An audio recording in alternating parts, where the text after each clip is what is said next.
après une vingtaine d'années en direction marketing de grands groupes, tu as décidé de changer de vie. Tu es auteur, storyteller, coach, speaker. Tu as écrit combien? 3 livres? J'en ai écrit... En fait, j'en ai écrit un premier qui s'appelait d'ailleurs « Socrate avait-il un coach ?» mais qui a été en fait auto-publié.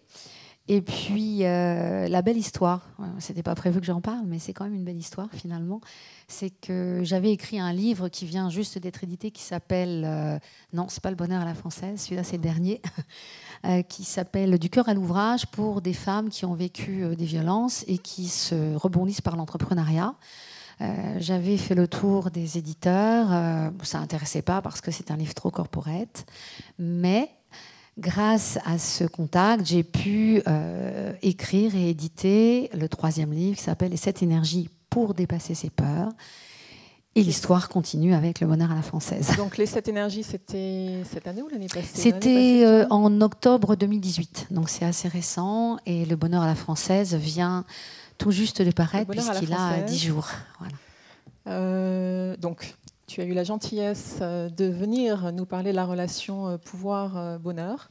Tu seras l'une des contributrices sur cette 2e partie des incidences du pouvoir qui parlera évidemment de la relation du pouvoir au bonheur. Et donc moi j'avais envie de te questionner sur ce sujet-là, puisqu'on s'interroge bien sûr. Donc on a vu que Nietzsche, pour lui, le pouvoir augmente, enfin le bonheur augmente avec le pouvoir, et que Aristote l'élève même au rang de bien suprême. Alors justement, est-ce que cette relation pouvoir-bonheur te semble fluide, intuitive, naturelle, et comment on l'identifie aussi à une relation culturelle, c'est-à-dire un bonheur à la française? Oui, alors là, tu as plusieurs questions. Est-ce que ta première question, c'est bien, est-ce qu'on peut être heureux sans pouvoir ou pas? On peut commencer par cette relation pouvoir-bonheur. Est-ce que l'absence de pouvoir, en effet, veut dire que finalement on perd cette relation bonheur? Alors, tout d'abord, ce que je partage avec vous, c'est vraiment une vision personnelle, mais également d'observation, de vécu avec les personnes alors, bien sûr de 30 ans, 25 ans dans une entreprise, mais aussi des personnes que j'accompagne en coaching.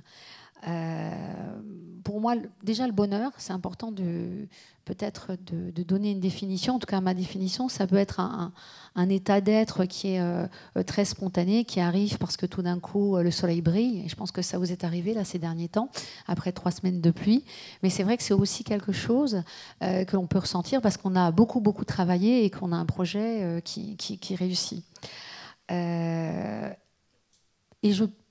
en tout cas, moi, c'est ma conviction. Je ne pense pas qu'on puisse être heureux sans un minimum de pouvoir. Alors après, quel pouvoir? C'est le pouvoir justement de pouvoir agir, de pouvoir penser, de pouvoir donner du sens, de pouvoir partager. J'en oublie certainement. Et je vais synthétiser tous ces pouvoirs par le pouvoir d'être soi. Et d'ailleurs, on va en parler un petit peu plus. C'est fondamental. Je ne pense pas qu'on puisse être heureux si on n'a pas ce pouvoir d'être soi. Alors, on l'a vu aussi en échangeant à ce sujet, qu'il y avait cette relation au bonheur qui était quelque part dans la durée, et qu'il y a de la relation du pouvoir au plaisir qui était plus dans l'instantané, avec les neuroscientifiques qui vont nous expliquer que c'est également chimique. Donc on peut arriver à ce pouvoir à soi dont tu parles, mais à quel moment on peut rentrer également dans une relation au pouvoir qui devient addictive? C'est-à-dire qu'on escalade ces différents degrés du pouvoir jusqu'à une certaine mise en tension.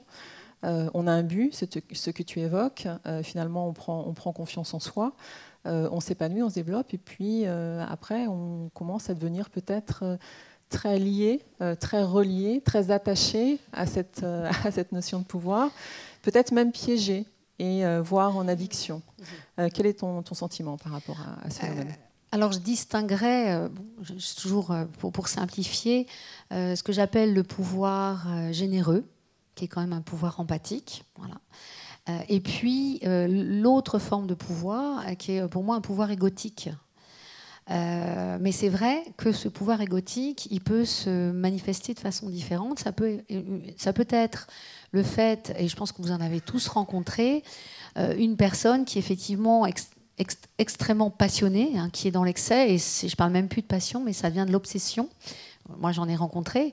Et au final, c'est vrai que ça peut faire des dégâts. Alors, c'est pas malveillant, hein. C'est parce que cette personne, et d'ailleurs, ça peut permettre d'aboutir à de grandes choses. Et à un moment donné, ça peut quand même faire des dégâts. Donc déjà, de façon personnelle, hein, moi j'ai connu une personne qui était un peu comme ça, qui vivait à 100 à l'heure. Bon, à un moment donné, il a fini par se casser une jambe. Hein. Il bossait 70 heures par semaine et en plus, il faisait du triathlon. Bon, c'est pas bien terminé. Et puis, il avait une entreprise et il mettait tellement la pression à ses salariés que ses meilleurs éléments ont fini par partir. Après, quand tu parles d'excès, hein, d'addiction, il y a également, et là je l'illustrerai par une expérience que j'ai parce que je travaille dans une entreprise, enfin j'ai un de mes clients dont c'est le métier est le soutien psychologique jusqu'à la gestion de crise, donc on rencontre énormément de ce type de personnes qu'on va accompagner qui sont dans cet excès de pouvoir.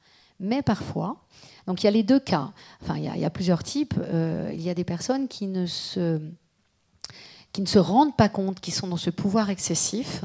Et à un moment donné, ça clash. Alors, c'est pas forcément eux, mais c'est leurs équipes. Et puis, parfois, c'est eux qui craquent. Voilà. Donc, ce que je vois, hein, sans généraliser, c'est que souvent, ce type de personnes qui peuvent être dans ce pouvoir excessif, finalement, en creusant, en les accompagnant, on s'aperçoit qu'il y a quand même beaucoup de peur et de croyances. Et puis parfois, il y a des personnes qui sont plutôt là assez toxiques, qui sont des pervers narcissiques. Et là, il n'y a pas grand-chose à faire. Alors, dans la durée. Oui, dans la durée. Et également, quid de l'intergénérationnel? C'est-à-dire, est-ce que la relation pouvoir d'il y a 10 ans, est-ce qu'il y a une règle, est-ce qu'il y a une accélération, comme on le voit dans d'autres domaines d'activité, de cette relation de pouvoir au bonheur? Je ne sais pas. Je pense que depuis 10 ans, il s'est passé beaucoup de choses. Ce qu'il y a aujourd'hui, en tout cas sur cette notion, toujours de la relation entre pouvoir et bonheur, ce qu'il y a aujourd'hui, c'est, je pense qu'il y a une prise de conscience que c'est moins tabou. On parle beaucoup de bonheur. Il y a énormément de livres de développement personnel. Je vais en citer un, c'est celui de Frédéric Lenoir, hein, sur le bonheur. Mais bon, il y a toute une littérature. Et puis, il y a aussi beaucoup d'injonctions. Hein. Je crois que j'ai noté, il y avait une campagne de cadre emploi hein, qui parlait qui était, ayez l'ambition d'être heureux. Donc il y a ça, il y a beaucoup d'injonctions. Alors aujourd'hui, il y a cette prise de conscience. Après, est-ce qu'il y a une différence entre les jeunes générations et les seniors, dont je fais partie? Oui, probablement. Je pense qu'ils ont une notion du pouvoir. Je pense qu'ils sont beaucoup moins obéissants, ils vont plus directement au but. Ils n'ont pas les mêmes ambitions que nous. Oui, ça a beaucoup changé, mais pour aussi côtoyer pas mal de seniors, eux aussi se posent la question. Alors, je vais revenir et peut-être parler plus à la coach. On parlait des écueils par rapport au pouvoir addictif. Comment on peut également, par rapport à des situations peut-être beaucoup plus catastrophiques que l'on va évoquer évidemment dans nos travaux, on parle des abus de pouvoir, hein, et là, ça peut être les personnalités toxiques dont tu parles, ou ça peut être des situations juste catastrophiques. Comment toi tu te mets en veille, comment tu éventuellement peux les comprendre, les anticiper et les désamorcer? C'est pas simple du tout. C'est vrai qu'aujourd'hui, alors je peux parler du monde de l'entreprise, parce que c'est vrai que finalement, en tout cas les personnes que j'accompagne, il y a les deux. Hein. Il y a des personnes effectivement qui viennent pour des problèmes très personnels, mais c'est vrai que j'ai plus de personnes qui effectivement viennent à moi parce que ça se passe mal dans leur monde professionnel. Et moi, en tout cas, ce que je consacre souvent, ce qu'ils me disent, c'est je ne peux pas, je n'y arrive pas, et du coup, je suis malheureux. C'est très, très simple, c'est très basique. Et ce que je m'aperçois, c'est que finalement, très souvent, ils n'ont plus du tout la notion de leur pouvoir personnel, le fameux pouvoir de soi. Et c'est ça que moi, je travaille avec eux, c'est qu'ils retrouvent leur pouvoir personnel, leur force, leur pouvoir en eux et qu'ils n'aillent pas chercher à l'extérieur le pouvoir. Et quand c'est comme ça, quand on arrive à faire ce travail-là, petit à petit, ils reprennent confiance en eux. Et du coup, le bonheur, si on peut dire, il y a la confiance et ils sont de plus en plus heureux. Bon, je synthétise énormément. Mais alors, ce pouvoir personnel, c'est quoi? C'est l'estime de soi? On peut mettre beaucoup de mots derrière. C'est l'estime de soi, c'est de comprendre qui on est, c'est de retrouver sa force à soi, c'est de plus se comparer, ne plus faire semblant aussi, ça c'est important. Voilà, c'est tout ça le pouvoir de soi. Toi, personnellement, comment tu développes ton pouvoir à toi? C'est tout un travail, c'est toute une vie. Je pense que c'est pas encore tout à fait terminé. Je crois que c'est passé par une prise de conscience de ce que j'étais vraiment, de ce que je pouvais apporter. Aussi, d'apprendre à ne plus faire semblant. Je crois qu'aujourd'hui, ce qui fait beaucoup de dégâts dans le monde de l'entreprise, c'est qu'on fait semblant. On fait semblant parce qu'on a peur d'être jugé, parce qu'on a peur d'être mis de côté, parce qu'on a peur de ne plus être aimé. Enfin, il y a plein de peurs derrière. Et c'est ce comportement de faire semblant que je fais énormément de dégâts en entreprise. Parce que finalement, on se conforme, on suit les règles et finalement, on tue aussi sa créativité. Tu m'as parlé aussi, quand on a parlé de ce pouvoir à soi, d'un phénomène toxique en entreprise ou ailleurs, dans le domaine privé, de se comparer aux autres, qui pouvait être aussi une démarche relativement négative pour en tout cas le sentiment de bonheur, si ce n'est pas le sentiment de puissance. Oui, parce que je pense qu'à un moment donné, quand on n'est pas soi, je ne pense pas qu'on puisse véritablement être heureux, puisqu'on essaie toujours de ressembler à quelqu'un d'autre, ou en tout cas de ressembler à un modèle. D'ailleurs, dans le livre les 7 énergies pour dépasser ses peurs, je parle que de ça. Finalement, je dis qu'à un moment donné, on porte tous des masques. Alors ça va, c'est encore léger, mais du coup, on ne voit pas forcément grand-chose, ou notre réalité est déformée. On peut porter un costume à l'étroit, et c'est comme si moi, je devais essayer de rentrer dans un 36. Je ne vais pas être très confortable. Et puis, ça va jusqu'à l'armure que l'on porte. Vous voyez, l'armure du chevalier qui est très, très lourde et qui nous blesse. C'est ça, en fait. C'est tous ces masques, c'est tous ces costumes que l'on porte et qui, finalement... cache notre propre réalité, mais on cache aussi son pouvoir. Et on n'ose pas son propre pouvoir. Mais c'est pas facile, C'est pas facile du tout. Il faut pas croire que... je pense qu'il y a, pour en avoir rencontré, certaines personnes sont bien sûr dans le pouvoir excessif, mais d'autres personnes ont un pouvoir très fort, mais n'osent pas exprimer leur pouvoir parce qu'ils ont peur de faire mal aussi. Donc on a tous ces cas de figure. Alors, je suis contente de voir ce bonheur à la française, puisqu'on a beaucoup parlé du modèle danois. D'ailleurs, on reçoit Malin Ridal en octobre, qui va nous en parler, en tout cas parler de ce concept-là. Mais toi, par rapport à ton travail sur cette publication, qu'est-ce qui fait cette particularité de ce bonheur à la française? Alors juste peut-être un petit mot aussi, c'est que ce livre est une commande d'Erol, donc ils sont venus vers nous. Je ne l'ai pas écrit toute seule, je l'ai écrit avec mon mari. Et ils sont venus à nous parce que, alors, il y avait quand même un objectif un peu marketing, c'est quand même ce sont des éditeurs, mais il y avait surtout un peu un ras-le-bol de se dire, il y a le bonheur à la danoise, justement, mais il y a l'ikigai. Différents pays sortent des livres Le Bonheur à l'espagnol, enfin je ne sais plus exactement, mais il y en avait un certain nombre. Et nous, en France, on n'a aucun livre, véritablement aucun, qui parle du bonheur à la française. En tout cas, de cette façon-là. Et pourtant, on a quand même un beau pays, on a des belles choses aujourd'hui dans notre pays dont on peut être fier. Après, le défi, c'est très intéressant, c'est on veut un livre sur le bonheur à la française, mais attention, pas d'attitude cocorico. Mais en même temps, il faut quand même montrer qu'on a des belles choses, qu'on a tout pour être heureux. Hein. C'est le sous-titre. Et si on avait déjà tout pour être heureux. Donc l'équilibre n'était pas du tout évident. Et ce livre, c'est un peu un voyage sensoriel. Hein. Bien sûr, on parle de nos 5 sens. Hein. Tout ce qu'on a de beau en France, l'art culinaire, bien sûr nos merveilleux vins, mais pas tout. On a une nature juste extraordinaire. On a la mer, la montagne. On a la chance, dans un petit pays, d'avoir une très belle diversité de nature. Et après, il ne faut pas oublier également notre patrimoine, qui est extrêmement riche et qui est très, très bien entretenu. Bref, il y a énormément de richesses, mais il y a un petit supplément d'âme. On a une petite réputation, celle d'être un petit peu rochon. Oui, oui. Alors je l'avais appelé. Je cherche le. C'est vrai qu'on est très fort sur le débat d'idées aussi. Hein, voilà. Mais c'est aussi ce qui fait notre force. C'est la culture, c'est le débat d'idées, mais c'est le partage. Pour vous donner quelques chiffres intéressants, je ne sais pas si vous connaissez la fête des voisins. Vous la fêtez ? Vous pouvez lever la main, ceux qui... Voilà.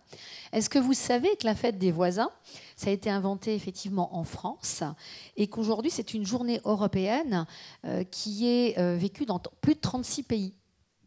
C'est beau quand même. Hein. Je pourrais aussi vous parler, donner plein de chiffres sur le monde associatif. Il y a énormément de choses qui se font en France dans le partage.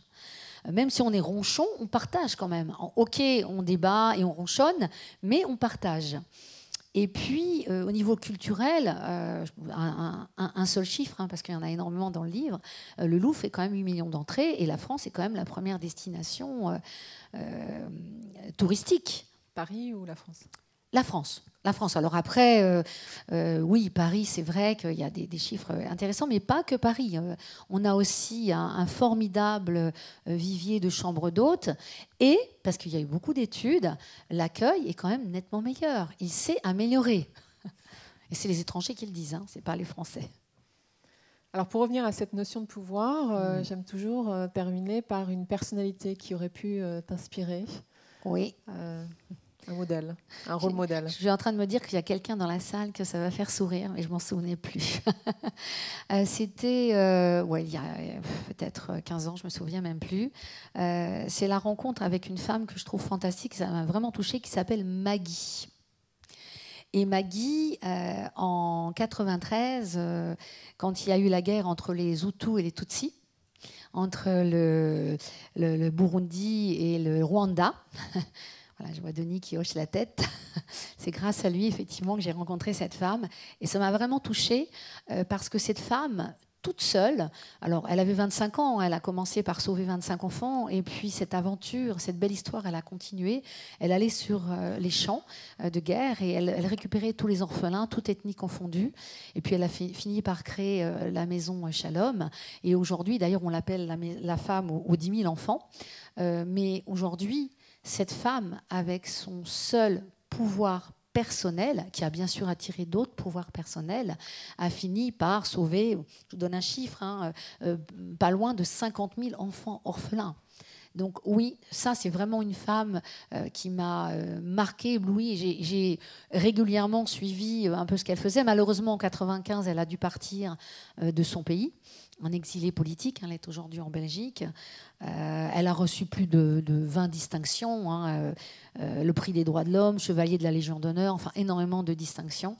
Et j'ai choisi cet exemple parce que quelquefois, une personne, avec son seul pouvoir personnel, son moteur c'est l'amour, peut amener le bonheur à elle, plus de 50 000 personnes. Et certainement ce chiffre est beaucoup plus élevé. Merci Dominique pour ce beau témoignage toujours très altruiste, à ton image, sur la relation pouvoir-bonheur et le bonheur à la française. Bravo à toi. Merci.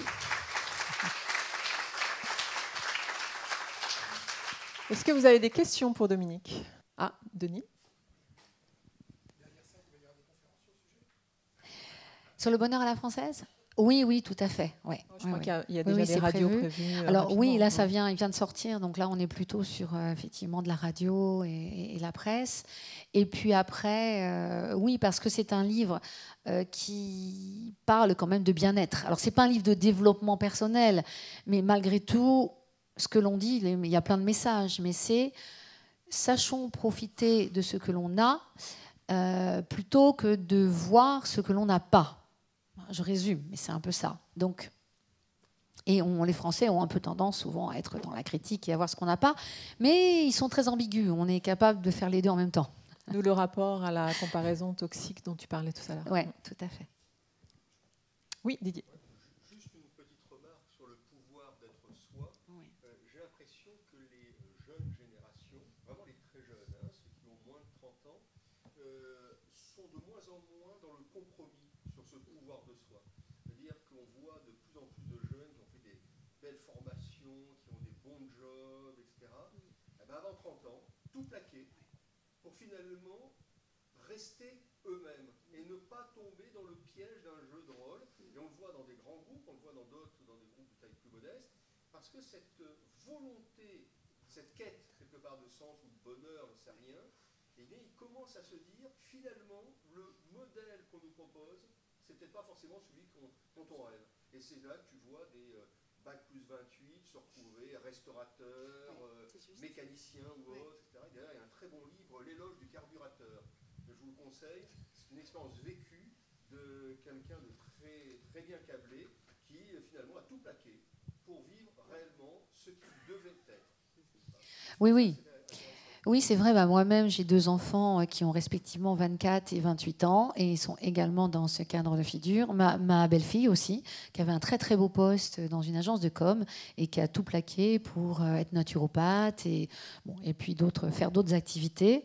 Mon fils qui vient effectivement de démissionner de son entreprise pour créer la sienne. Oui, et puis c'est vrai qu'on le rencontre de plus en plus. Oui, tout à fait. Il y a une vraie... ils ne se posent même pas la question. Ils n'ont pas envie, enfin en tout cas moi ce que j'entends, c'est qu'ils n'ont pas envie de travailler malgré. C'est ce que j'entends. Ils n'ont pas envie de travailler malgré, ils ont envie de travailler avec. Ils ont envie de travailler pour. Ce qu'ils doivent faire, ça doit avoir du sens.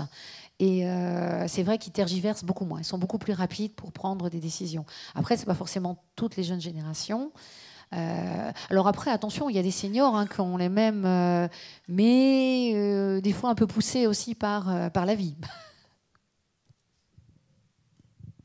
Oui, monsieur Ritter, professeur Ritter.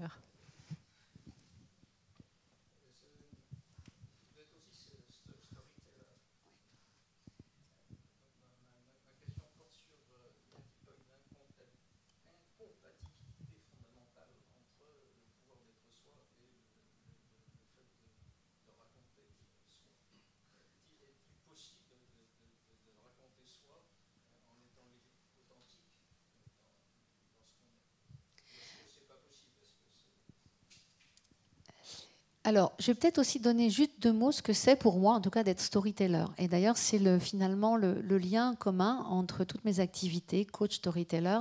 C'est que moi, ce que j'aime faire, enfin, là où je pense avoir j'aime pas le mot talent, mais voilà, ce que j'arrive le mieux à faire et ce qui me fait du bien, c'est de faire émerger de belles histoires. Et faire émerger une belle histoire, c'est quoi ? C'est quand j'accompagne quelqu'un à titre personnel, c'est aider cette personne à mettre des mots. Alors à mettre des mots sur ses blessures, mais aussi à mettre des mots sur ses envies. Et puis après, quand on avance, à mettre des mots sur le projet qu'il a envie de faire émerger. Et pour une entreprise, c'est pareil.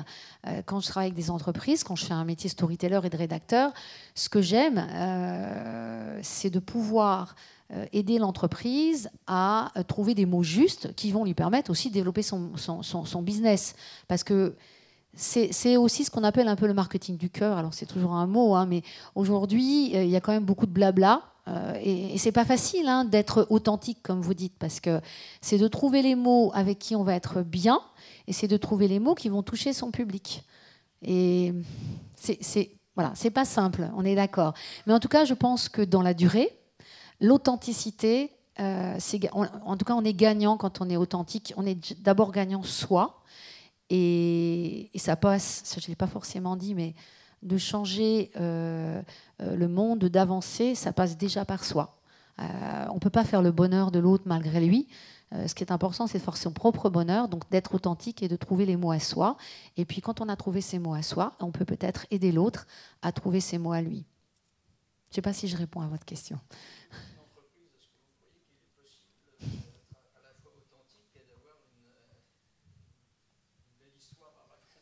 Ah, non, mais c'est vraiment pas simple. J'ai bossé 25 ans dans les grands groupes. Donc, oui, d'abord, j'ai quitté parce qu'un jour, quelqu'un m'a dit, ça a été le déclencheur, ben, de toute façon, Dominique, on ne peut pas faire autrement, on doit travailler malgré. Et là, je dis, oh là, non, là, vraiment, je ne peux plus. Non, c'est pas facile parce qu'une entreprise, elle doit gagner de l'argent. Elle n'est pas là pour faire le bonheur des salariés, mais elle n'est pas là non plus pour faire leur malheur. Et que si on a des salariés qui aiment leur job et qui ont du sens, à un moment donné, ça va être positif pour la performance. Donc c'est un équilibre. On est toujours à trouver l'équilibre. Je vois de belles histoires arriver en ce moment, peut-être pas forcément dans les grands groupes, mais dans les PME et PMI que j'accompagne aussi, et qui à un moment donné se rendent compte que si elles sont trop éloignées d'une histoire authentique, ça va se casser la figure. Voilà. Mais bon. Mais je veux bien échanger. Merci à vous tous.